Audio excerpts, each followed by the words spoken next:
Shalom, BIC adalah rumah doa dari segala bangsa. Hari ini kita akan berdoa untuk GBI. Setelah itu kita akan lanjutkan berdoa untuk Indonesia dan juga Korea Selatan. Sebelum kita berdoa, mari kita saksikan video berikut ini.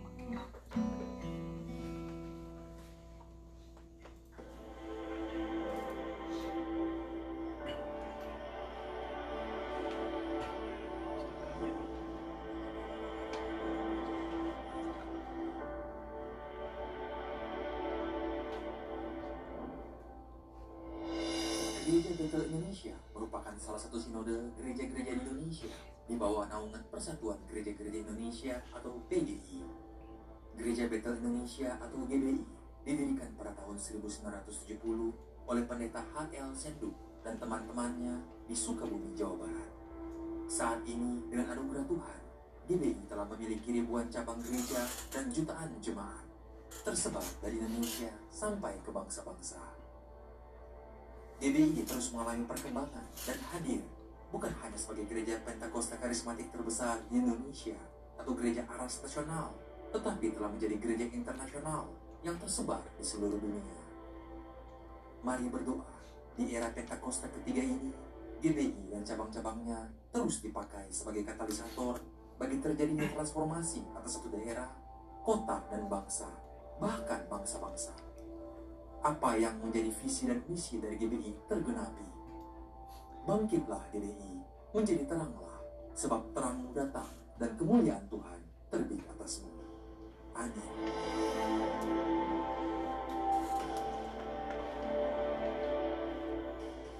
Mari jemaat Tuhan, saya undang untuk bangkit berdiri.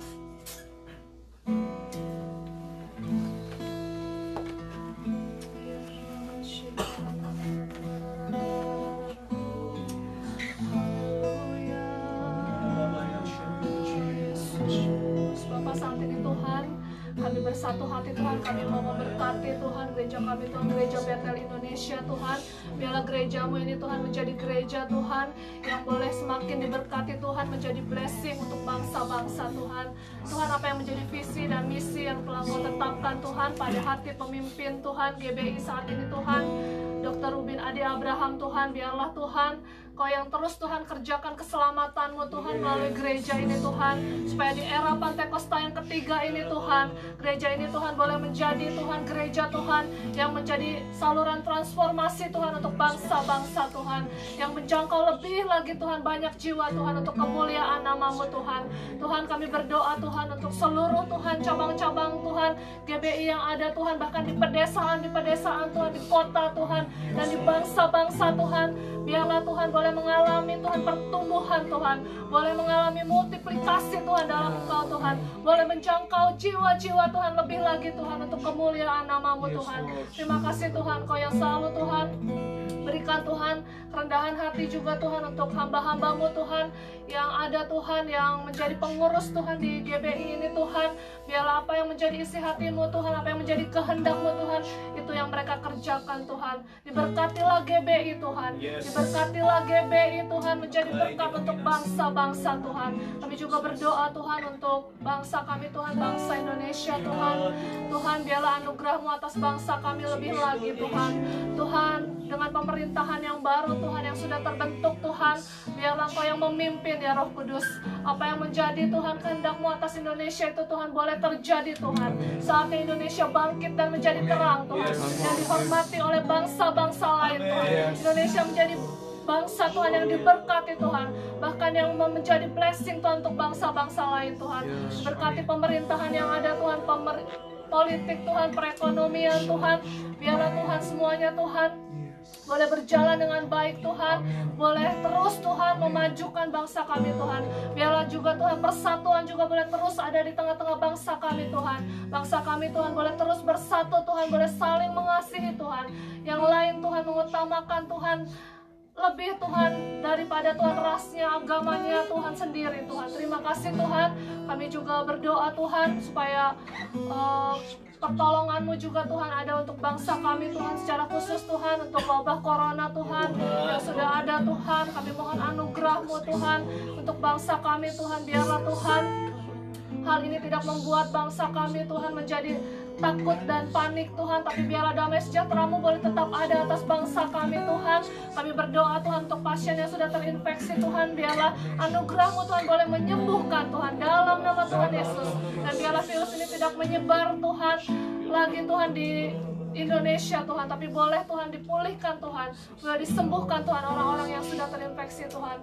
Kami juga Tuhan berdoa Tuhan, secara khusus kami berseru kepadamu Tuhan untuk Korea Selatan Tuhan.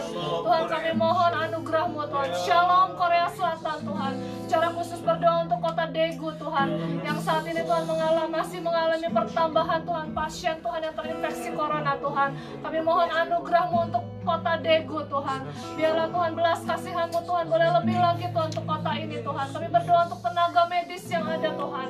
Kami berdoa Tuhan untuk pasien-pasien Tuhan yang dirawat Tuhan. Biarlah mereka tidak menjadi putus asa dan tawar hati Tuhan, tapi mereka boleh tetap berpengharapan dalam Engkau Tuhan. Biarlah momen ini Tuhan membawa bangsa Tuhan Korea Selatan Tuhan, membawa Tuhan penduduk kota Daegu Tuhan untuk mengenal Engkau Tuhan, untuk datang kepadamu Tuhan, untuk mencari Engkau Tuhan. Terima kasih ya Tuhan, berkati pemerintahan yang ada Tuhan, yang mengupayakan Tuhan segala sesuatu yang terbaik untuk menangani virus ini Tuhan.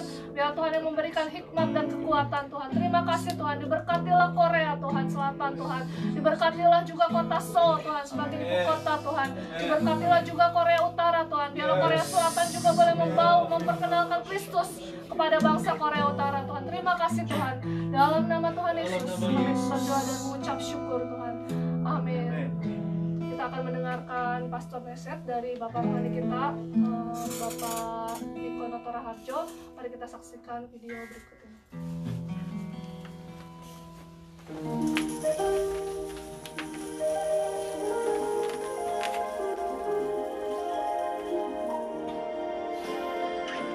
Jadikan aku bait suci yang kudus dan yang tiada bercela.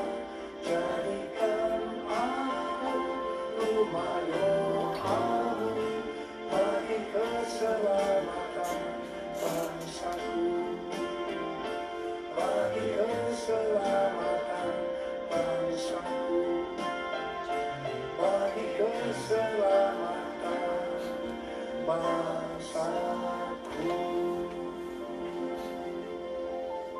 Tahun 2020 adalah tahun dimensi yang baru. The year of new dimension. Sesuai dengan ayat emas yang terdapat dalam 2 Korintus 3 ayat 18 dan Ulangan 28 ayat 13 dan 14, maka Tuhan akan memberikan kepada kita dimensi yang baru dalam berkat secara rohani maupun secara jasmani.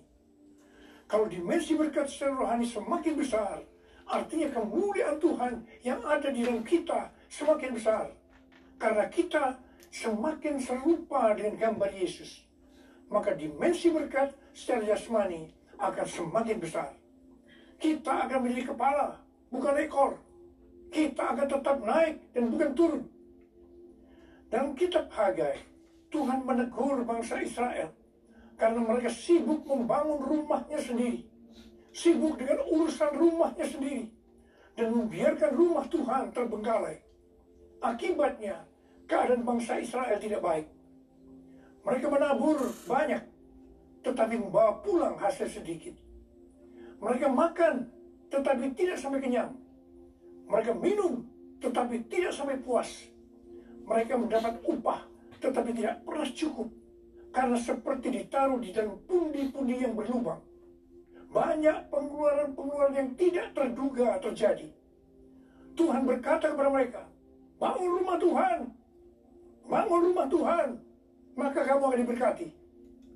Bagaimana caranya Tuhan memberkati? Tuhan akan menggoncangkan langit dan bumi, laut dan darat. Tuhan akan menggoncangkan bangsa-bangsa, sehingga barang yang indah-indah kepunyaan bangsa-bangsa akan datang mengalir. Tuhan berkata, kepunyaan gula perak, kepunyaan gula emas.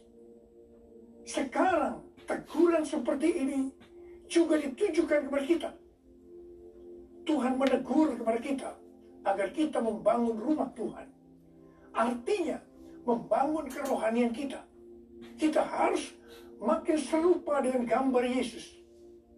Kalau kita hidup makin intim dengan Tuhan, maka kemuliaan Tuhan di dalam kehidupan kita menjadi lebih besar lagi, sehingga kita menjadi lebih serupa dengan gambar Yesus. Tuhan berjanji, kalau kita melakukan itu, maka kita akan diberkati. Cara Tuhan untuk memberkati kita seperti yang terjadi pada waktu itu, yaitu Tuhan akan menggoncangkan langit dan bumi, laut dan darat. Tuhan akan menggoncangkan bangsa-bangsa, sehingga barang yang indah-indah kepunyaan bangsa-bangsa akan datang mengalir. Sebab emas dan perak adalah Tuhan yang punya. Bukankah ini yang sedang terjadi? Hari-hari ini virus corona sedang menyebar ke seluruh dunia. Ancaman resesi ekonomi global sedang terjadi. Bagi saya, ini adalah merupakan wake up call bagi gereja Tuhan untuk menyelesaikan amanat agung Tuhan Yesus. Karena itu, saya mengajak saudara untuk berdoa puasa selama 40 hari. Dari tanggal 1 Maret 2020 sampai dengan 9 April 2020 dengan topik doa sebagai berikut. Yang pertama, berdoa bagi Indonesia. Damailah Indonesiaku. Yang kedua, berdoa supaya dibebaskan dari virus corona. Yang ketiga, berdoa supaya diluputkan dari ancaman resesi ekonomi global. Yang keempat, berdoa untuk kedatangan Tuhan Yesus yang kedua kalinya. Datanglah kerajaan-Mu. Yang kelima, berdoa supaya diberi kuasa untuk menyelesaikan amanat agung Tuhan Yesus. Yang keenam, berdoa untuk kebangkitan anak-anak muda, yaitu generasi Yeremia. Yang ketujuh, berdoa bagi yang Tuhan pakai sebagai messenger of the third Pentecost. Berdoa bagi Gereja Bethel Indonesia. We pray GBI. Berdoa bagi Church of God. We pray COG. Berdoa bagi Oral Roberts University. We pray ORU. Berdoa bagi World Evangelical Alliance. We pray WEA. Saya mengajak saudara untuk lebih sungguh-sungguh masuk dalam doa puasa ini. Dan saya percaya rencana Tuhan yang besar akan terjadi. Yaitu dengan Pentakosta yang ketiga, kita akan diberikan kuasa untuk menyelesaikan amanat agung Tuhan Yesus. Mari angkat tangan kita. Kita akan masuk dalam doa. Bapa, terima kasih. Kami akan menurut firman-Mu. Engkau sudah berbicara kepada kami, Tuhan, untuk berpuasa selama 40 hari. Dari tanggal 1 Maret sampai dengan 9 April 2020. Berkati anak-anak-Mu semua, Tuhan. Kami akan masuk doa puasa, ya Tuhan. Ya Tuhan, kami akan lebih sungguh-sungguh dengan Tuhan. Berkati anak-anak-Mu semua. Berkati anak-anak-Mu semua, ya Tuhan. Dalam nama Yesus yang berdoa buat mereka. Amin.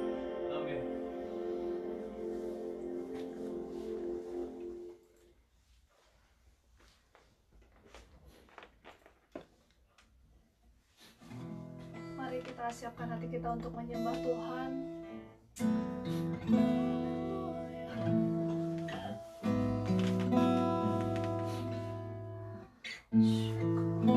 Ucapan syukur Tuhan kami naikkan Tuhan. Sekali lagi Tuhan kehadiran-Mu Tuhan. Terima kasih Tuhan. Sebab anugerah-Mu Tuhan melimpah Tuhan dalam hidup kami Tuhan. Terima kasih Tuhan untuk kebaikan-Mu Tuhan. Terima kasih Tuhan untuk setiap hal yang Kau kerjakan dalam kehidupan kami Tuhan. Tuhan, apapun yang terjadi Tuhan dalam hidup kami Tuhan, kami tidak akan pernah sekalipun Tuhan meragukan Tuhan kasih-Mu Tuhan, kuasa-Mu Tuhan dalam hidup kami Tuhan. Terima kasih Tuhan, terima kasih bahwa kami Tuhan untuk lebih lagi Tuhan masuk dalam hadirat-Mu Tuhan, lebih dalam lagi Tuhan.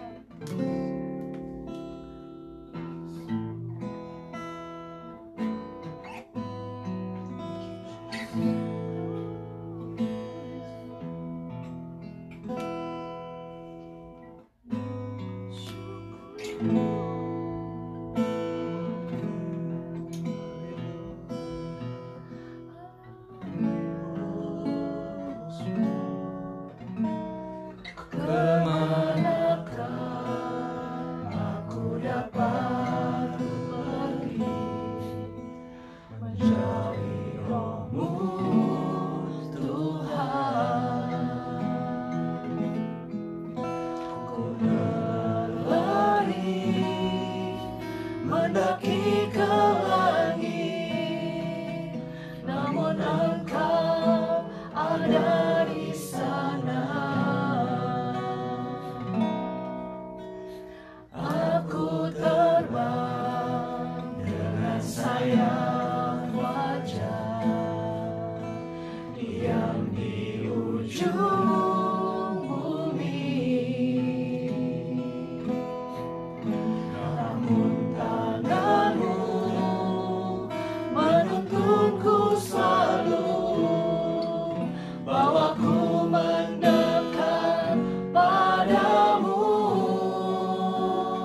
Engkau Tuhan Allah Maha Tahu, betapa dahsyatnya kuasa-Mu, hadirat-Mu kini penuhiku, bawaku mendekat padamu. Mari kita sekali kemanakah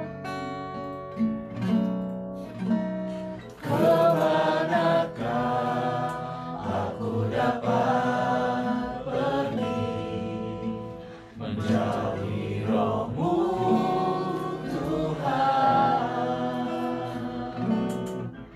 Ku berlari mendaki ke langit, namun Engkau ada di sana. Aku terbang dengan sayap wajah, diam di ujung bumi, namun tangan-Mu menuntunku selalu, bawaku mendekat padamu. Engkau Tuhan Allah Maha Tahu, betapa dahsyatnya kuasa-Mu, hadirat-Mu kini penuhiku, bawaku mendekat padamu. Engkau Tuhan Allah Maha Tahu, betapa dahsyatnya kuasa-Mu, hadirat-Mu kini penuhiku, bawaku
yang curang, tak pernah ku ragukan janji-Mu Tuhan.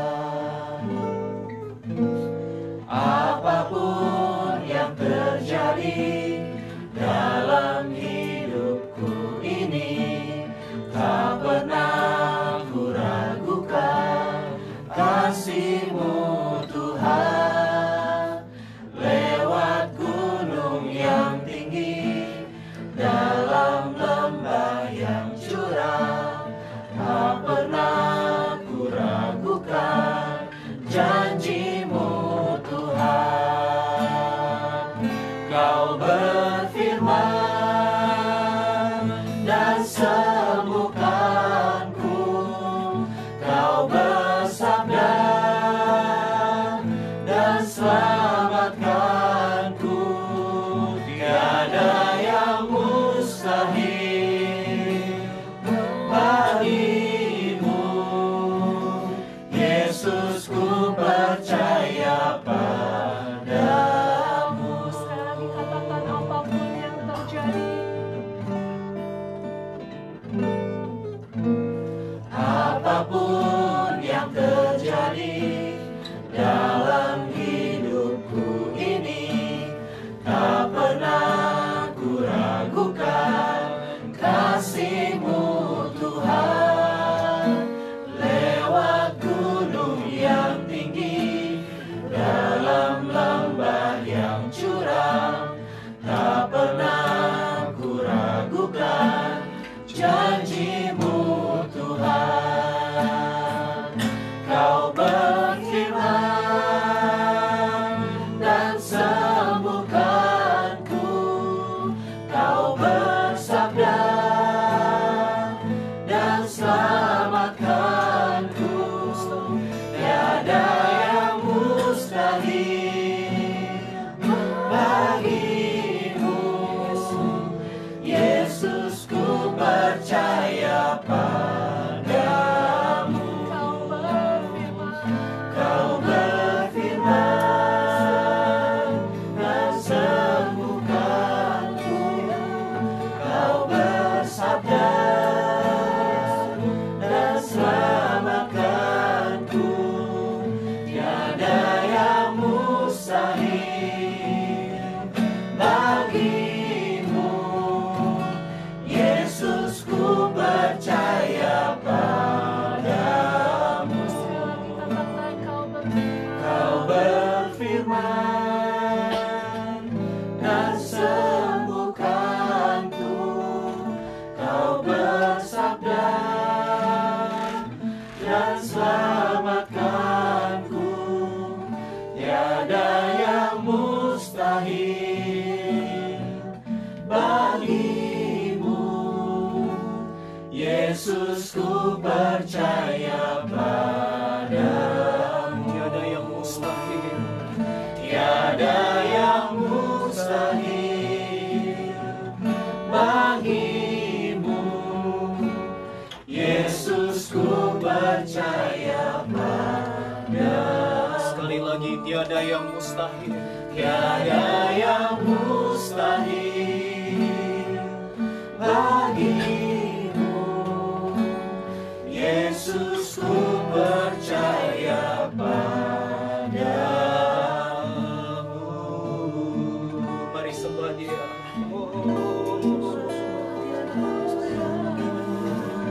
Kami percaya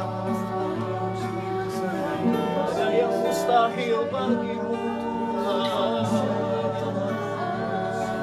Oh Yesus, bertahta, berdaulat sepenuhnya, nyatakan kehendak-Mu Tuhan. Kami percaya firman-Mu ya dan amin.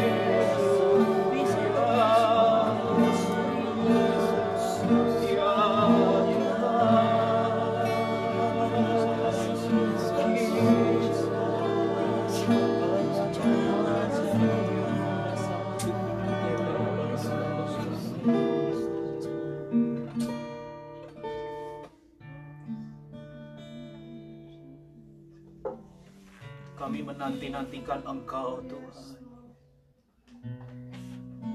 Kerajaan-Mu yang kekal, kedaulatan-Mu yang sedang Kau nyatakan di antara bangsa-bangsa. Kami tahu kami sedang hidup di hari-hari terakhir menjelang kedatangan Tuhan, dan kami sedang melihat perbuatan-Mu yang besar, kasih-Mu yang ajaib, anugerah-Mu yang nyata dan melimpah senantiasa menyertai Tuhan. Bahkan di tengah goncangan, kami tahu kami aman dalam lindungan Allah yang Maha Tinggi. Dan dari tempat ini kami berdoa, kami mohon belas kasihan dan kemurahan hati Tuhan untuk bangsa-bangsa. Kami mohon anugerah-Mu Tuhan. Kami mengandalkan Tuhan sepenuhnya. Tiada yang mustahil bagi Tuhan, tiada yang mustahil bagi orang percaya. Kami deklarasikan dari tempat ini, dalam nama Yesus, setiap lutut bertelut, setiap lidah mengaku Yesus Kristus adalah Tuhan. Dan sekarang kami siap merenungkan firman-Mu. Berbicaralah Tuhan kepada setiap kami, perbaharui akal budi kami ya Tuhan. Selaraskan pikiran, perasaan, kehendak kami. Biarlah kami senantiasa menjadi umat yang ada dalam kehendak-Mu dan menyelesaikan kehendak-Mu. Datanglah kerajaan-Mu, jadilah kehendak-Mu atas hidup kami di tempat ini, sama seperti di sorga. Dalam nama Tuhan Yesus, Tuhan, Juru Selamat dan Raja yang kami sembah dan kami cintai sampai seumur hidup kami. Kami berdoa dan bersyukur. Semua yang siap merenungkan firman, mari sama-sama katakan amin. Amin. Selamat sore, shalom. Shalom. Salam damai sejahtera dalam Tuhan Yesus Kristus kepada saudara sekalian, orang-orang yang dikasihi Tuhan. Saudara dikasihi Tuhan, sepanjang bulan Maret ini, gereja pusat kita, Bethany Church Singapura, GBI City Tower Jakarta, dan seluruh gereja cabang yang ada di Indonesia maupun di luar negeri, termasuk di Korea Selatan, di kota Seoul ini, kita sama-sama sedang merenungkan firman Tuhan dengan tema Faith Forward, maju dalam iman. Mari katakan bersama Faith Forward, 2, 3. Faith Forward, ya, maju dalam iman. Nah, hari ini saya mau menyampaikan firman Tuhan dengan judul Mature in Faith. Ya. Iman yang dewasa atau dewasa dalam iman. Mari kita buka bersama surat Yakobus pasal 1 ayat 2 sampai surat Yakobus pasal 1 ayat 1 sampai 8. Yakobus pasal 1 ayat 1 sampai 8. Saya akan baca ayat 1, saudara ayat 2, demikian kita saling bergantian. Yakobus pasal 1 ayat 1 sampai 8. Salam dari Yakobus, hamba Allah dan Tuhan Yesus Kristus kepada ke-12 suku di perantauan. Ayat 2, silakan. Saudara-saudaraku, anggaplah sebagai suatu kebahagiaan apabila kamu jatuh dalam berbagai-bagai pencobaan. Sebab kamu tahu bahwa ujian terhadap imanmu itu menghasilkan ketekunan. Dan biarkanlah ketekunan itu memperoleh buah yang matang, supaya kamu menjadi sempurna dan utuh dan tak kekurangan sesuatu apapun.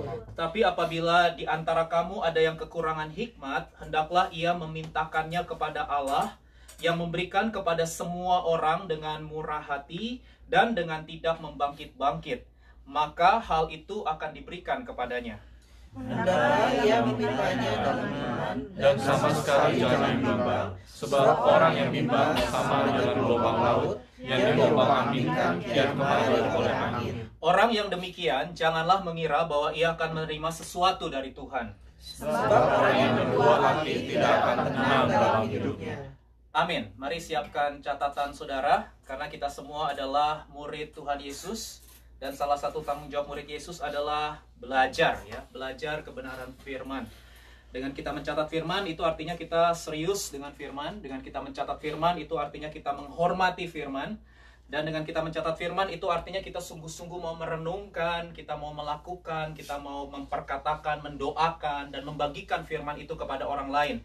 Dan percayalah, jika saudara melakukan itu dengan konsisten dan persisten, maka saudara akan menjadi dewasa secara rohani, menjadi serupa dengan Tuhan Yesus. Karena di gereja ini, di BIC Korea, saudara akan dikembalakan menjadi pribadi yang serupa dengan Tuhan Yesus, dengan visi RRI, Raise Up, Reach Out, Impact. Nah, saudara dikasih Tuhan, saya kembali mengingatkan bahwa Bapak Rohani kita, Bapak Pendeta Dr. Niko Nyoto Raharjo, mengajak seluruh jemaat yang ada di bawah pengembalaan beliau untuk bersama-sama masuk dalam puasa raya 40 hari, ya. Dari tanggal 1 Maret sampai tanggal 9 April. Itu adalah Jumat Agung. Jadi saudara, di masa yang sekarang sedang dihadapi, di tengah penyebaran virus corona, di tengah goncangan-goncangan, ya, mari saya mengajak kita semua merendahkan diri di hadapan Tuhan, dan kita menanti-nantikan Tuhan. Karena orang yang mengandalkan Tuhan, mereka akan tetap kuat dan mereka keluar sebagai pemenang. Amin. Dan biar di masa puasa raya ini juga kita belajar menghayati akan sengsara Yesus, ya, sebelum kita akan masuk dalam Jumat Agung, memperingati kematian dan juga Paskah kebangkitan Tuhan Yesus. Baiklah, saudara dikasih Tuhan, kembali ke surat Yakobus pasal 1 ayat 1 sampai 8 yang barusan kita baca. Surat Yakobus ini adalah surat yang ditulis oleh Rasul Yakobus. Beliau adalah saudara dari Tuhan Yesus, jadi anak Maria dan Yusuf. Jadi saudara perlu tahu bahwa setelah melahirkan Yesus, Maria dan Yusuf memiliki anak, ya. Yakobus adalah saudara, saya sebut saudara tiri, ya, karena Yesus itu dikandung dari Roh Kudus, bukan dari benihnya Yusuf, saudara, ya. Jadi ini saudara tirinya Tuhan Yesus, dan dia telah menjadi murid. Dikatakan Yakobus hamba Allah dan Tuhan Yesus Kristus. Nah, surat ini, saudara, ditulis kepada siapa? Kalau saudara lihat ayat 1, ditulis kepada ke-12 suku, ya, di perantauan.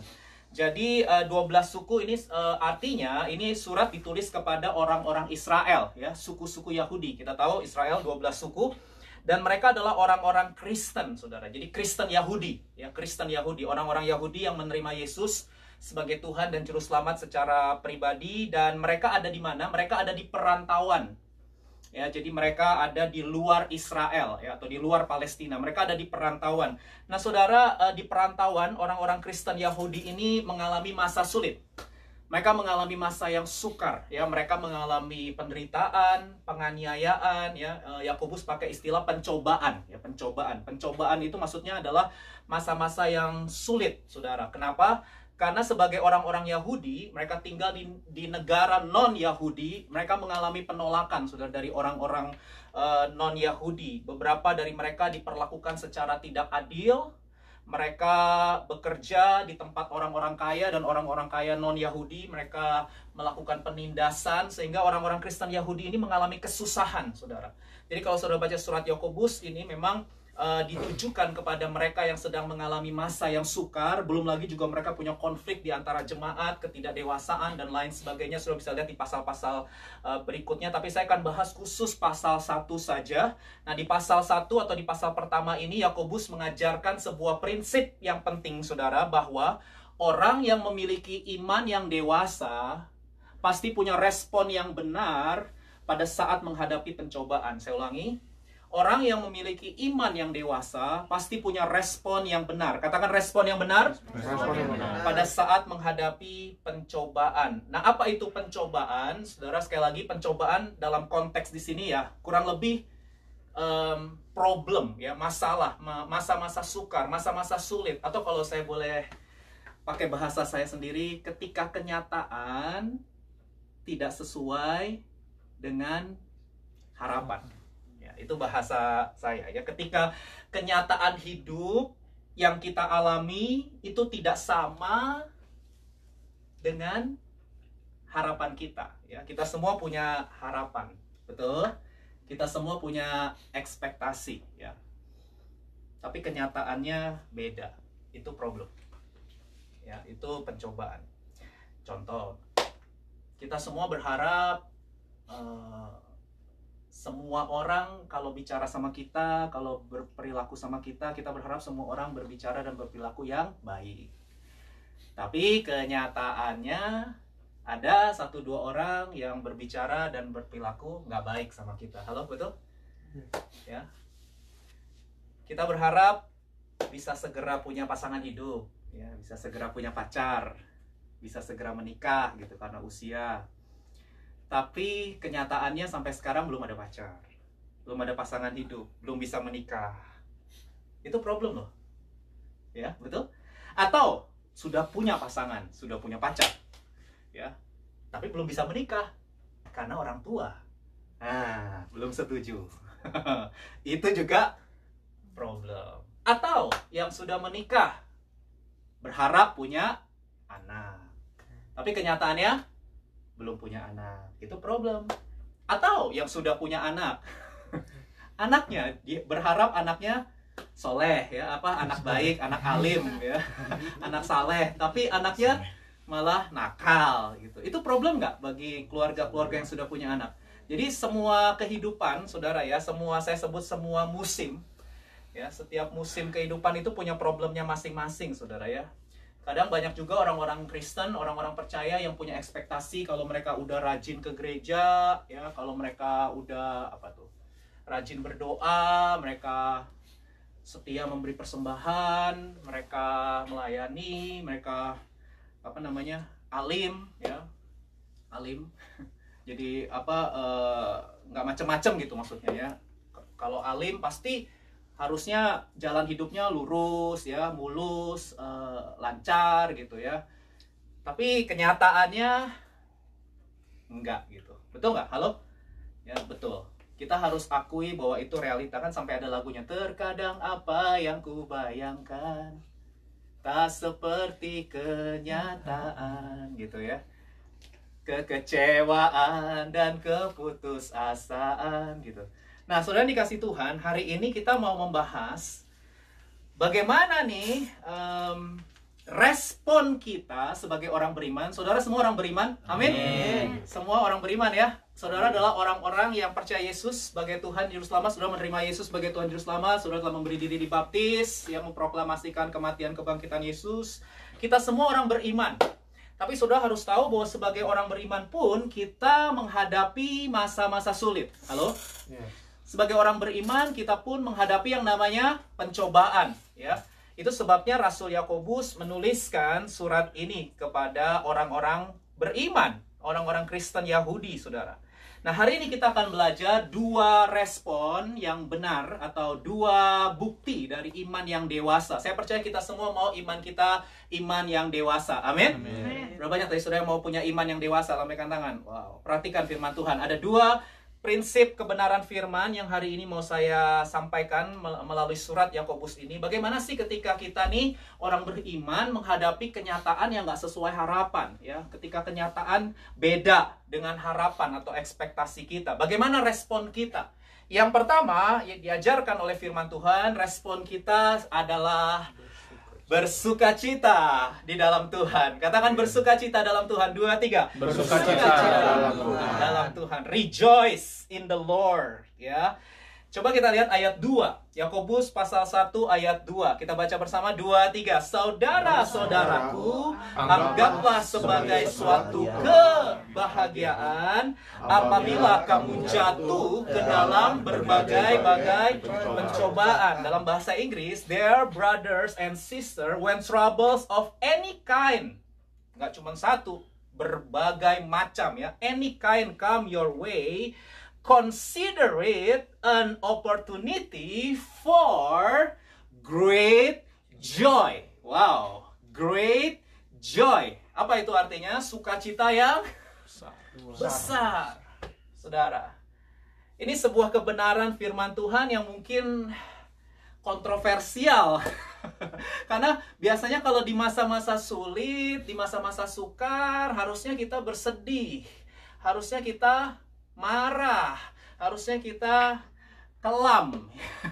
Harusnya, saudara, ya. Tetapi Alkitab mengajarkan untuk kita menganggap sebagai suatu kebahagiaan, ya, sebagai suatu sukacita. Artinya hadapi pencobaan dengan senyuman, hadapi pencobaan dengan sukacita, saudara.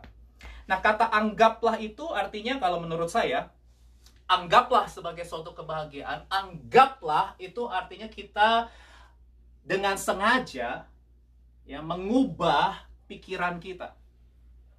Sekali lagi, kata anggaplah itu artinya Dengan sengaja. Katakan dengan sengaja. Dengan sengaja kita mengubah pikiran kita. Change and replace. Change and replace. Itu sebuah prinsip.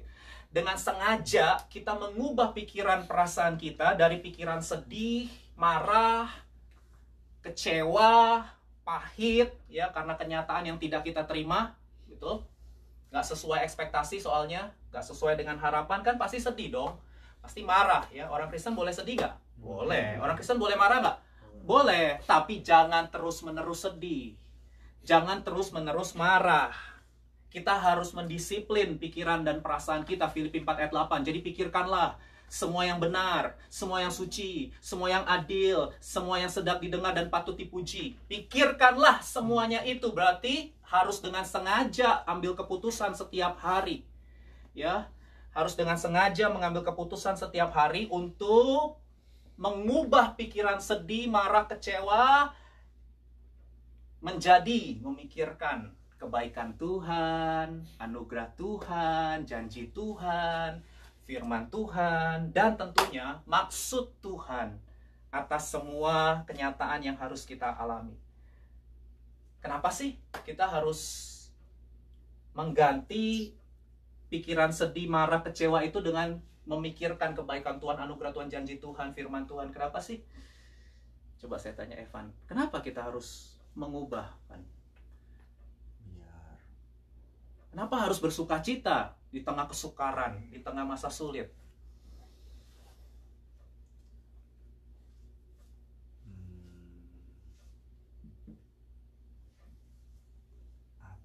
Iya, nggak apa-apa. Karena saudara, dengar ya, di masa sulit itu kita mudah sekali jatuh dalam dosa. Halo, betul nggak? Orang kalau lagi sensitif, itu saudara godain, ya, wah, itu akan apa? Gampang berasap, saudara, ya. Coba aja orang lagi berduka di rumah duka, saudara godain, saudara gangguin, ya. Itu mereka akan mudah sekali terpancing emosinya. Jadi memang di masa-masa sulit itu orang mudah sekali jatuh di dalam dosa. Itu sebabnya kita harus jaga hati dengan segala kewaspadaan. Kita harus hati-hati. Rasa sedih, rasa marah, kecewa, pahit, itu kalau dibiarkan terus-menerus, saudara, itu bisa menjadi pintu masuk untuk iblis, ya, menjatuhkan dan menghancurkan kehidupan kita. Pada saat kita sedih terus, murung terus, marah terus, kecewa terus, ya, pahit terus, itu akan menjadi sebuah celah kalau saya sebut, ya. Kan Efesus pasal 4 ayat 27 Rasul Paulus bilang jangan beri kesempatan kepada iblis. Sebagai orang Kristen kita tidak boleh buka celah. Katakan tidak boleh buka celah. Tidak boleh. Kita tidak boleh memberi kesempatan sama sekali untuk iblis masuk dan mencuri damai sejahtera, mencuri pengharapan, mencuri iman, mencuri janji-janji Tuhan dalam hidup kita. Nah, saudara harus hati-hati sekali karena di masa-masa di mana saudara sedang sedih, saudara lagi marah, saudara lagi kecewa, itu kita sangat-sangat mudah sekali, yaitu masa-masa yang sangat fragile, saya bilang, ya, rapuh sekali. Biasanya di momen-momen itu kita menjadi orang yang paling sensitif dan lemah, betul ya? Iya. Makanya saudara harus hati-hati. Firman Tuhan berkata, hadapilah masa sulit dengan sukacita, ya. Kenapa? Coba lihat Nehemia pasal 8 ayat 11. Mari kita baca Nehemia 8 ayat 11. 2, 3. Jangan kamu bersusah hati sebab sukacita karena Tuhan itulah perlindunganmu. Kenapa kita harus bersukacita? Karena sukacita karena Tuhan, bukan sukacita karena masalah, ya. Kita bukan bersukacita ketika ada keluarga kita yang meninggal lalu kita bersukacita, ya, karena firman Tuhan berkata anggaplah sebagai suatu kebahagiaan. Terus kalau kita lagi sakit kita bergembira karena sakit kita, gitu ya. Bukan. Kita bukan bergembira karena masalahnya. Kita bukan bergembira karena problem yang kita hadapi, ya. Bukan. Tentu siapa sih yang bisa gembira kalau misalnya lagi menghadapi masa-masa yang tidak sesuai dengan keinginan atau harapan, betul? Tetapi kita bersukacita karena mata kita memandang kepada Tuhan. Amin, saudara. Sukacita karena Tuhan itu adalah tempat perlindungan, kata Alkitab, ya. Bahkan di dalam bahasa Inggris dikatakan for the joy of the Lord is your strength. Amin. Sukacita karena Tuhan atau sukacita di dalam Tuhan itu adalah kekuatan kita, saudara. Ada sebuah quotes yang sering sekali saya sampaikan dalam khotbah, mungkin saudara sudah hafal, dikatakan kita tidak bisa mengendalikan segala sesuatu yang terjadi di luar kita. Tetapi kita bisa mengendalikan respon yang ada di dalam kita. Saudara, saya terus ulang supaya saudara ngerti ya, bahwa dunia tempat kita tinggal ini bukan dunia yang ideal. Bukan. Ya, makanya kalau saudara lihat, kok bisa sih orang-orang Kristen Yahudi yang ada di perantauan ini mengalami ketidakadilan, penindasan, kesusahan, bahkan tidak sedikit dari mereka yang mengalami kemiskinan, saudara. Di surat jemaat Yahudi, Kristen Yahudi yang ditulis oleh Rasul Yakobus ini itu mengalami pertanyaannya kok bisa? Iya, saudara harus ngerti bahwa rancangan Tuhan semula adalah harmoni sebenarnya, hubungan dengan Allah harmoni, hubungan dengan sesama harmoni, ya. Tetapi karena manusia jatuh di dalam dosa, melawan, memberontak kepada Tuhan, mereka menyerahkan pemerintahan atas dunia ini kepada si jahat, sehingga dunia berada di bawah kuasa si jahat. Jadi saudara nggak perlu heran kalau saudara melihat adanya ketidakadilan, adanya penderitaan, ya, adanya kejahatan terjadi, virus yang terus-menerus ada saja yang baru dan terus melanda dunia, ya. Saudara tidak perlu heran melihat hal-hal seperti itu, karena memang hidup di dunia ini bagi orang Kristen, bagi orang percaya, kita sedang menghadapi yang namanya peperangan rohani. Halo. Jadi jangan berharap setelah ikut Yesus, saudara nyaman, aman, lancar, mulus gitu. Enggak. Itu nanti saudara di langit baru, bumi baru ya. Tetapi sekarang di tempat kita tinggal ini, saudara harus tahu bahwa semua orang yang percaya Yesus harus hadapi penderitaan. Enggak ada yang amin? Semua orang yang percaya Yesus harus menghadapi penderitaan, saudara. Penderitaan karena iman. Kenapa? Karena musuh kita real. Dan hidup Kristen itu adalah sebuah peperangan rohani. Itu sebabnya kita tidak mau kalah terhadap penguasa-penguasa di udara, terhadap roh-roh jahat di udara. Karena Alkitab berkata takdir hidup semua orang percaya adalah pemenang, bahkan lebih dari pemenang. Amin. Tapi untuk saudara mengalami kemenangan, saudara harus memantapkan pikiran perasaan saudara, yaitu sukacita. Ya, sukacita karena Tuhan adalah tempat perlindungan kita. Sukacita karena Tuhan adalah kekuatan kita. Perlindungan dan kekuatan hanya ada di dalam sukacita. Dan sukacita itu tanda bukti kalau saudara punya iman yang dewasa. Ayat 3. Coba kita lihat Yakobus 1 ayat 3. Sebab kamu tahu bahwa ujian terhadap imanmu itu menghasilkan ketekunan. Ya, Alkitab berkata bahwa pencobaan itu adalah sebuah ujian. Kenapa kita harus bersukacita? Karena pada saat kita menghadapi pencobaan, ya, masa sukar, masa sulit, bukan karena dosa ya. Kalau karena dosa, saudara harus bertobat. Tapi ini saudara sedang ada dalam kesetiaan dengan Tuhan, saudara sedang ada dalam cinta akan Tuhan, tapi saudara harus menghadapi hal-hal yang tidak sesuai dengan harapan, kan? Ini bukan karena kita berdosa, bukan, tapi karena kita menghadapi masa-masa sukar. Alkitab berkata itu adalah sebuah ujian terhadap iman, ya. Itu adalah sebuah ujian terhadap iman. Ayat 12. Yakobus pasal 1 ayat 12. Mari kita baca 2-3. Berbahagialah orang yang bertahan dalam pencobaan, sebab apabila ia sudah tahan uji, ia akan menerima mahkota kehidupan yang dijanjikan Allah kepada barang siapa yang mengasihi Dia, saudara. Jadi pencobaan itu akan memperlihatkan kualitas iman kita yang sesungguhnya. Saya ulangi. Pencobaan itu akan memperlihatkan kualitas iman kita yang sesungguhnya. Melalui pencobaan akan ketahuan motivasi kita ikut Yesus itu apa. Kenapa saudara cari Tuhan Yesus? Ya, motivasinya apa? Dari situ bisa terlihat pada saat apa? Pada saat masa-masa yang sulit, saudara. Karena di masa-masa yang sulit itu akan terlihat siapa yang murni mengasihi Tuhan dan siapa yang mengikut Yesus dengan motivasi yang lain. Ya, itu semua akan terlihat pada saat goncangan terjadi. Ya, goncangan demi goncangan terjadi. Ayat 4 berkata begini, Yakobus 1 ayat 4. Dan biarkanlah ketekunan itu memperoleh buah yang matang, supaya kamu menjadi sempurna dan utuh dan tak kekurangan suatu apapun. Saudara, kata sempurna di sini bukan berarti kita nggak berdosa sama sekali, tapi kata sempurna di sini artinya dewasa secara rohani. Ya, jadi memang surat Yakobus ini kalau boleh saudara pelajari, temanya adalah dewasa secara rohani. Itu tema dari surat Yakobus, dewasa secara rohani. Nah, Rasul Paulus juga tulis di surat Roma pasal 5 ayat 3-5. Mari kita lihat Roma pasal 5 ayat 3-5. Yuk kita baca bersama-sama, 2, 3. Dan bukan hanya itu saja, kita malah bermegah juga dalam kesengsaraan kita. Karena kita tahu bahwa kesengsaraan itu menimbulkan ketekunan. Dan ketekunan menimbulkan tahan uji. Dan tahan uji menimbulkan pengharapan. Dan pengharapan tidak mengecewakan. Karena kasih Allah telah dicurahkan di dalam hati kita oleh Roh Kudus yang telah dikaruniakan kepada kita. Amin. Ya, saudara, percaya, pengharapan di dalam Tuhan tidak pernah mengecewakan. Amin. Kalau Dia izinkan situasi sulit terjadi dalam hidup kita, itu artinya Tuhan sedang membawa kita naik ke level yang lebih tinggi. Karena sudah tahu kita hidup di masa dimensi yang baru. Tahun 2020 ada tahun dimensi yang baru. Saudara dan saya didesain menjadi kepala dan bukan ekor, naik dan tidak pernah turun. Amin. Itu prinsip yang pertama, bersukacita di dalam Tuhan. Yang kedua, yang terakhir. Wah, yang terakhir ya.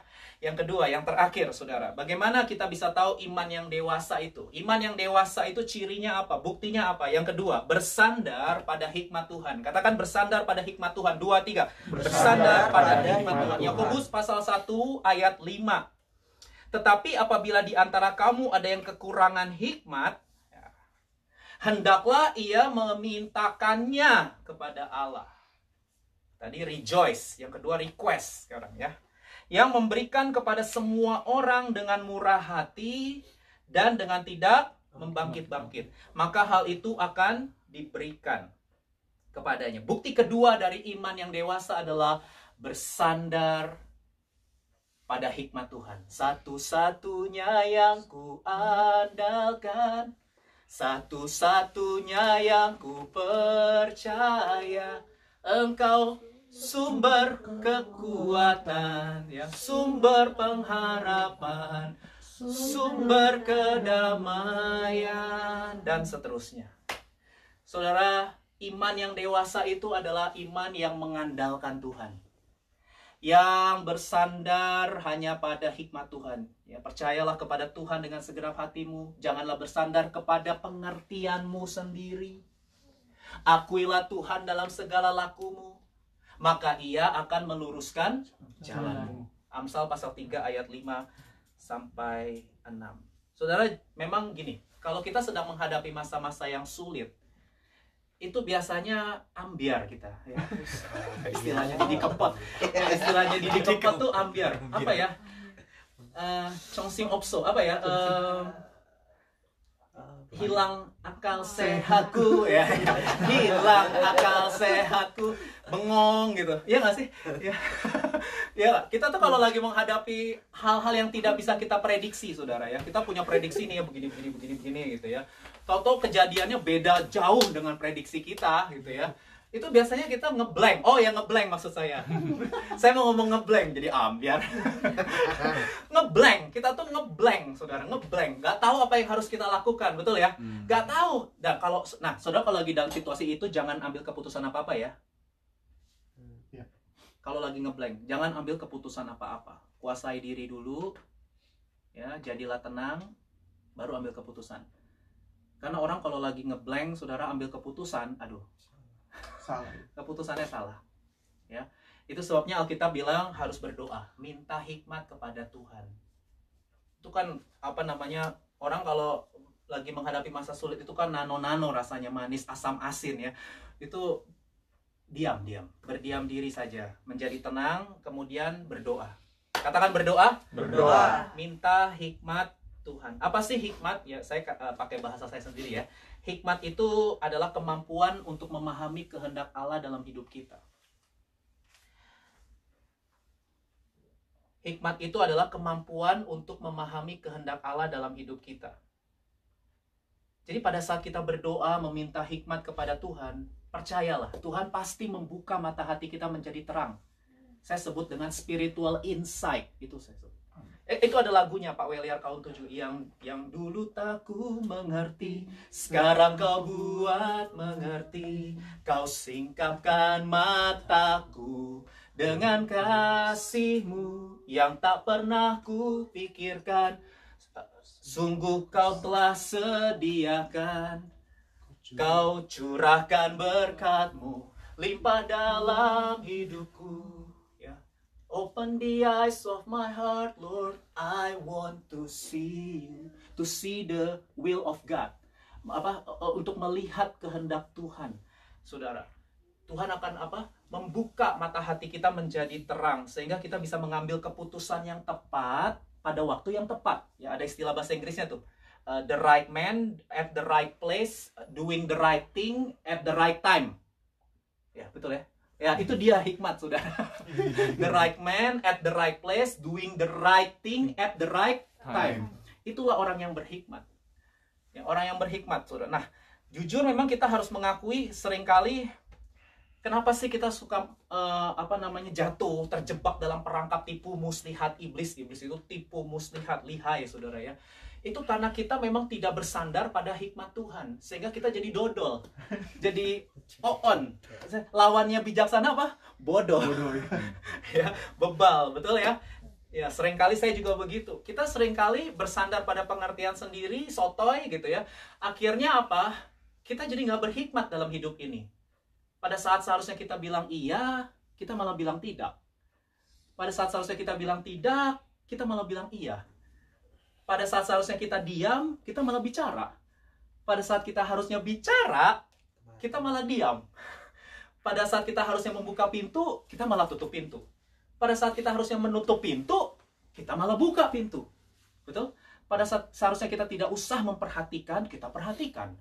Pada saat seharusnya kita memperhatikan, kita nggak perhatikan, saudara. Itulah yang disebut dodol. Bilang sama kanan kiri, kamu pernah begitu nggak? Nggak berhikmat, ya, nggak bijaksana, saudara. Kenapa orang-orang itu pada ambiar, pada patah hati? Pernah patah hati nggak? Lebih baik sakit gigi daripada? Lebih baik sakit hati. Sakit gigi sakit. Apa Ed? Lebih baik gimana lagunya Maggie Z? Ya? Lebih baik sakit hati. Lebih baik sakit gigi. Lebih baik sakit hati daripada sakit gigi. Udahlah. Saudara, saya melihat secara umum ya, secara umum. Kenapa sih orang patah hati? Karena gini, karena pada saat mereka seharusnya menutup pintu hati mereka kepada orang-orang tertentu, ya, mereka malah buka pintu hati mereka lebar-lebar untuk orang-orang yang tidak tepat masuk dalam ruang privasi mereka. Masuk dengan mudahnya, jadi gampangan sekali, lalu buat masalah di situ dan akhirnya keluar begitu saja. Itu yang membuat orang banyak yang patah hati. Karena nggak smart, nggak melakukan screening. Sekarang aja di Bandara Incheon ada screening, saudara, begitu mau masuk ya, sudah diukur itu temperatur, check in juga, katanya masuk imigrasi juga ya, karena Incheon harus jadi bandara yang bebas dari corona. Kita terus berdoa ya, amin. Bukan hanya Incheon Airport, tapi seluruh Korea, seluruh bangsa-bangsa ya, 100 sekian negara ya, saudara, terjangkit virus corona. Kita berdoa supaya segera dihentikan dan kasih karunia Tuhan boleh melimpah ya. Nah, saudara, itu Tuhan mau kita menjadi orang-orang yang berhikmat, yang bijaksana ya. Sehingga kita tidak perlu menghadapi kehidupan yang penuh dengan drama. Season 1, Season 2, Season 3, Season 4. Capek, tersanjung aja sampai 7. Ya, jadi ketahuan tahun berapa saya ya. Mungkin saudara tidak tahu apa itu tersanjung. Nggak masalah, tidak mempengaruhi ya. Saudara tahu bahwa Tuhan Yesus itu adalah seorang guru, saudara. Halo, betul? Tuhan Yesus itu adalah seorang guru. Dan kita semua adalah murid-muridnya. Jadi kalau saudara ada masalah, kita harus begini. Kalau Yesus itu guru dan kita murid, saudara kalau ngalamin problem itu jangan bertanya, mengapa aku begini? Karena pertanyaan mengapa itu membuat saudara jadi susah hati. Pertanyaan mengapa itu membuat saudara meragukan Tuhan, saudara mempertanyakan kasih Tuhan, mempertanyakan kuasa Tuhan. Pertanyaan mengapa itu membuat kita jadi komplain, bersungut-sungut, dan kalau nggak hati-hati bisa marah sama Tuhan, bisa tawar hati, kecewa, pahit, ninggalin Tuhan. Itu karena pertanyaannya, why Lord? Ya. Why me Lord? Kenapa saya Tuhan? Pertanyaan mengapa membuat saudara akan susah hati. Tapi kalau murid yang mau belajar jadi pintar, berhikmat, kalau menghadapi problem, bertanyanya begini sama sang guru. Apa Tuhan? Pelajaran apa yang bisa aku terima supaya aku level up? Ingat, tema bulan Maret ini faith forward. Iman saudara harus level up. Amin. Amin. Ya, iman saudara harus level up. Minggu lalu saya sampaikan iman wanita Kanaan. Kemarin saya cerita di doa pelayan. Tuhan Yesus itu unik ya. Wanita ini kan simple banget. Dia datang kepada Tuhan Yesus itu karena dia cuma minta tolong. Anaknya lagi kerasukan setan. Tolong, itu setannya dilepas, sembuhin penyakitnya, udah itu doang gitu loh. Permintaan wanita Kanaan ke Yesus itu simple. Ya, tapi kenapa sih Tuhan Yesus tidak langsung mengabulkan? Halo? Kalau saya jadi Tuhan Yesus mah, begitu ada wanita, manggilnya aja udah bener. Ya Tuhan, anak Daud. Saya langsung seneng itu. Wih, panggilannya tepat ya. Ya Tuhan, anak Daud, kasihanilah aku, anakku kerasukan setan sangat menderita. Kalau saya jadi Tuhan Yesus, langsung saat itu juga simsalabim, sembuh. Wes, ya. Tapi enggak, saudara. Tuhan Yesus tidak menjawab. Ya. Kemudian Tuhan Yesus jawabnya malah begini lagi. Aku diutus hanya kepada domba-domba yang hilang dari Israel. Ditolak nih wanita. Ya, sampai akhirnya yang paling, menurut saya pressure paling tinggi ya levelnya itu ketika Yesus bilang tidak patut mengambil roti Untuk anjing. dan dia Diberikan kepada anjing. papis ya, anjing peliharaan. Waduh saudara, kok begitu banget gitu ya. Tapi kalau saudara ngerti, karena Tuhan itu pengen memberikan hidup yang kekal buat wanita ini. Wanita ini datang ke Tuhan Yesus itu, saudara, dia tuh tahu Yesus itu Tuhan, itu kan dari kata orang. Halo, betul nggak? Ya. Dia copy paste doang, copy paste. Oh, Yesus itu Tuhan, Yesus itu anak Daud. Jadi dia cuman tahu tentang Yesus dari kata orang. Nah, Tuhan Yesus nggak mau kita tahu Yesus hanya dari kata orang, karena hidup yang kekal itu apa? Mengenal Allah satu-satunya. Ya. Hidup yang kekal itu apa? Yohanes 17 ayat 3, mengenal satu-satunya Allah yang mengenal, ginosko. Tuhan Yesus mau kita mengalami Tuhan secara pribadi, bukan dari kata orang. Itu sebabnya kenapa Yesus harus memberikan sebuah pressure, saya sebut ya, kepada wanita ini, sebuah proses yang menurut saya bukan proses yang mudah, bahkan proses yang menyakitkan. Supaya wanita ini kenali Yesus sebagai Tuhan secara pribadi dan mendalam. Karena pada saat dia bilang, ya Tuhan anak Daud kasihanilah aku, dia posisinya berdiri. Dia masih merasa sejajar dengan Tuhan Yesus. Tapi pada saat Tuhan Yesus tidak menjawab, dan pada saat Tuhan Yesus berkata, aku hanya diutus kepada domba Israel, apa yang dikatakan? Wanita ini berlutut menyembah, mendekat dan menyembah. Dan ketika Yesus bilang, tidak patut mengambil roti dan menyerahkan kepada anjing, wanita ini tersungkur layaknya seekor anjing dan berkata, ya benar Tuhan, aku tidak layak, aku tidak pantas. Dari situ wanita itu mengalami personal encounter, perjumpaan secara pribadi dengan ketuhanan Yesus. Dia baru menyadari yang namanya amazing grace, how sweet the sound. Dia ngalamin secara pribadi ketuhanan Yesus dan anugerah Tuhan yang sangat besar. Baru setelah itu Yesus bilang, hai ibu, besar imanmu, sembuh anaknya, saudara. Karena Yesus mau memberikan kehidupan yang kekal kepada wanita ini. Kalau Yesus saat itu tiba-tiba langsung sembuhin aja, wanita ini nggak punya hidup kekal. Dia nggak kenal Yesus secara pribadi, dia nggak akan ngerti konsep anugerah yang besar. Kalau secara instan dia datang dan Yesus langsung sembuhin. Itu sebabnya saudara, masa-masa yang sukar terjadi dalam hidup kita. Kenapa? Karena Tuhan mau membentuk kita, memproses kita, supaya kita mengalami secara pribadi akan Tuhan secara mendalam. Bukan lagi berdasarkan kata orang. Amin. Amin. Itu sebabnya di masa-masa sukar, mari jangan tanya mengapa, tapi bertanya, apa Tuhan? Ya, kalau saudara orang yang mudah tersinggung, biasanya saudara akan ketemu dengan orang-orang yang terus nyinggung saudara. Nah, saudara tanya kenapa? Nggak akan dijawab sama Tuhan. Ya, kenapa ya orang-orang menyebalkan ini ada terus dalam hidup saya ya? Di keluarga ada, di kampus ada, di tempat kerja ada, di gereja ada nggak orang-orang menyebalkan di gereja? Di gereja juga ada, saudara. Jangan pikir nggak ada, di gereja juga ada, saudara ya. Kenapa sih harus berhadapan dengan orang-orang menyebalkan? Saudara harus tahu, karena Tuhan mau mengajar kita sebuah prinsip. Kalau saudara masih tersinggung melulu, ingat, orang yang mudah tersinggung itu orang sombong. Ya, sampai saudara menyadari rasa tersinggungmu habis, baru saudara ngerti tuh ya, yang namanya hikmat ya. Apa yang Tuhan ingin ajarkan? Tuhan mau kita jadi serupa dengan Tuhan Yesus. Salah satu karakter Yesus apa? Aku lemah lembut dan rendah hati. Saudara, rendah hati.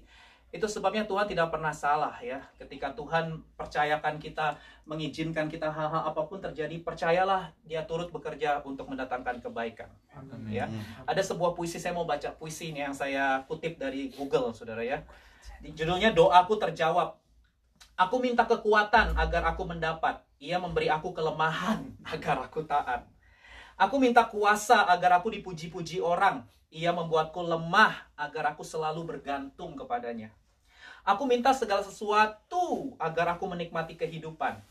Dia memberi kehidupan agar aku menikmati segala sesuatu.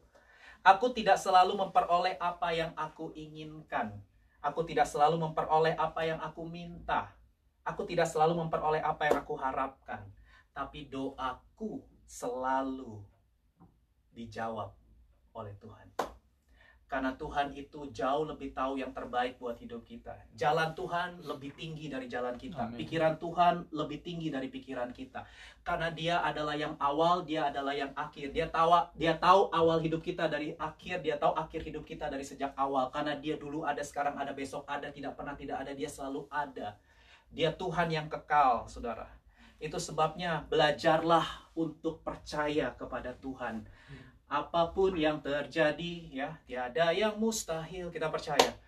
Itu semua mendatangkan kebaikan. Apa kebaikan yang dimaksud oleh firman Tuhan? Kita menjadi dewasa, menjadi serupa dengan Tuhan Yesus Kristus. Ya, jadi setiap kali saudara menghadapi pencobaan, pertanyaannya apa? Apa yang bisa aku pelajari Tuhan? Aku bisa belajar penguasaan diri, aku bisa belajar hidup dalam ketaatan, aku bisa belajar rendah hati, aku belajar untuk mengampuni, aku belajar untuk hidup kudus, aku belajar untuk murah hati. Biasanya orang-orang yang punya problem keuangan diizinkan mungkin karena pelit. Iya. Jadi diizinkan menghadapi problem keuangan supaya belajar murah hati terhadap pekerjaan Tuhan, murah hati terhadap sesama. Atau mungkin juga orang-orang yang punya problem keuangan karena hidup konsumtif, boros. Tuhan mengajar untuk menguasai diri, harus bisa membedakan antara keinginan, kebutuhan, dan keserakahan.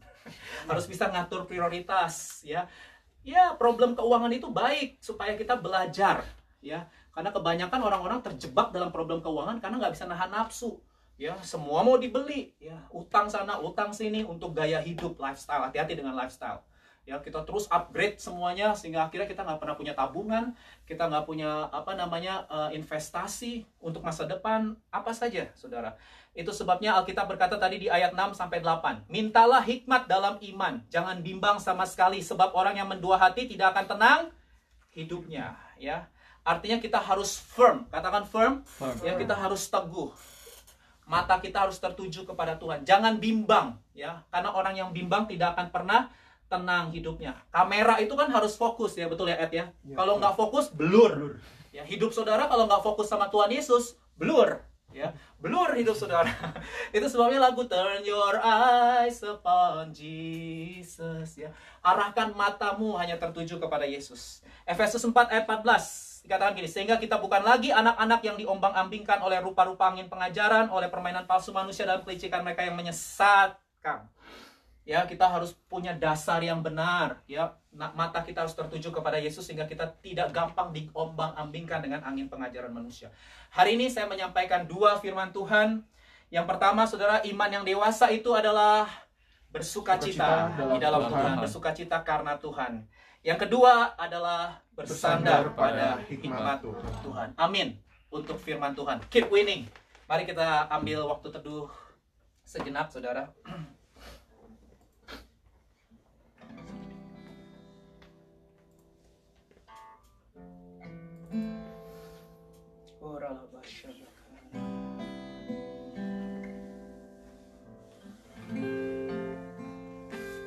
Selidiki aku, lihat hatiku, apakah ku sungguh mengasihimu, Yesus, Kau yang Maha Tahu dan menilai hidupku, tak ada yang tersembunyi bagimu. Telah kulihat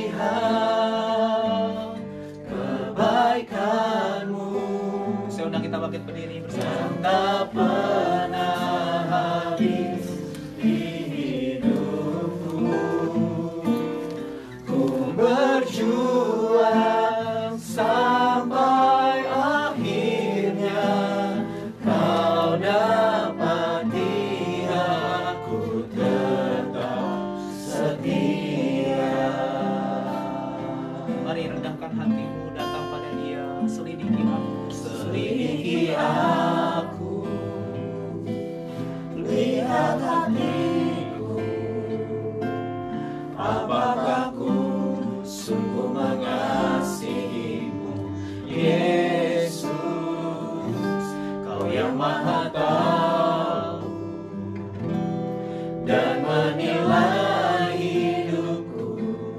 Tak ada yang tersembunyi bagi. Telah kulihat kebaikan-Mu yang tak pernah habis di hidupku. Ku berjuang sampai akhirnya Kau dapati aku tetap setia. Aku lihat kebaikan-Mu yang tak pernah habis di hidupku. Ku berjuang sampai akhirnya Kau dapati aku tetap setia. Kau dapati. Kau dapati aku tetap setia. Kau dapati aku tetap setia. Berapa banyak dari saudara yang hari ini mau meresponi firman Tuhan? Saudara rindu memiliki iman yang dewasa. Saudara rindu memiliki iman yang terus semakin hari semakin bertambah, naik dan tidak turun lagi.